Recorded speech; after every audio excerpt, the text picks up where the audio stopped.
കേച്ചേരി പാലത്തിന്റെ approach road നിർമ്മാണത്തിന് മുന്നോടിയായി പൊതുമരാമത്ത് വകുപ്പ് പാലം വിഭാഗം ഉദ്യോഗസ്ഥരുടെ നേതൃത്വത്തിൽ യോഗം ചേർന്നു. ചൂണ്ടൽ പഞ്ചായത്ത് കോൺഫറൻസ് ഹാളിൽ ചേർന്ന യോഗത്തിൽ മുരളി പെരുന്നെല്ലി MLA അധ്യക്ഷനായി. ഏകദേശം 4 വർഷം മുൻപ് നിർമ്മാണം പൂർത്തിയാക്കിയ കേച്ചേരി പാലം ഗതാഗതത്തിനായി നാളിതുവരെയായും തുറന്നുകൊടുക്കാൻ കഴിയാത്ത സാഹചര്യമാണ് നിലവിലുള്ളത്.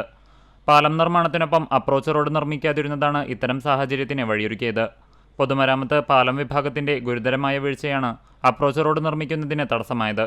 പാലത്തിനുവേണ്ടി ആദ്യം നിശ്ചയിച്ചിരുന്ന മാതൃകയിൽ നിന്ന് രൂപമാറ്റം വരുത്തിയതിനാൽ എസ്റ്റിമേറ്റ് തുകയേക്കാൾ ബജറ്റ് കൂടിയതോടെ റോഡ് നിർമ്മിക്കാൻ കഴിയാതെ പോയെന്നാണ് PWD പാലം വിഭാഗം ഉദ്യോഗസ്ഥരുടെ വിശദീകരണം.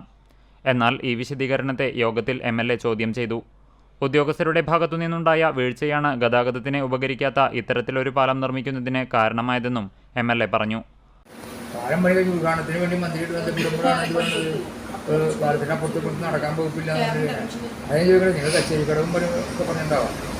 എൻ്റെ ഒരു ഇതിൽ ഇതുപോലെ പാലം പണി ഇവിടെ ഉണ്ടായിരിക്കും. ഇത് പൊതുമരാമത്ത് മന്ത്രിയുടെ സംസാരിച്ചപ്പോൾ റോഡിനായി ഏറ്റെടുക്കേണ്ട സ്ഥലം റവന്യൂ വകുപ്പ് അടയാളപ്പെടുത്തിയിട്ടും വീഴ്ചയുണ്ടായത് ഗൗരവതരമാണെന്ന് ഉന്നത ഉദ്യോഗസ്ഥരെ ഫോണിൽ വിളിച്ച് MLA ബോധ്യപ്പെടുത്തി.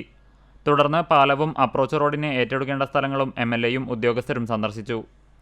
ചൂണ്ടൽ ഗ്രാമപഞ്ചായത്ത് president Rekha Sunil, vice president PT Jose, സ്ഥിരം സമിതി അധ്യക്ഷരായ Hasanul Banna, Sunitha Unnikrishnan, KRFB assistant engineer IS Mythili, പൊതുമരാമത്ത് പാലം വിഭാഗം assistant executive engineer VD Haritha, assistant engineer VN Deepa, overseer Nivia Vincent എന്നിവർ യോഗത്തിൽ പങ്കെടുത്തു. പാലത്തിലും റോഡിനായി ഏറ്റെടുക്കേണ്ട സ്ഥലത്തും നടത്തിയ പരിശോധനയിൽ ചൂണ്ടൽ, എരനെല്ലൂർ വില്ലേജുകളിലെ ഉദ്യോഗസ്ഥരും പങ്കെടുത്തു.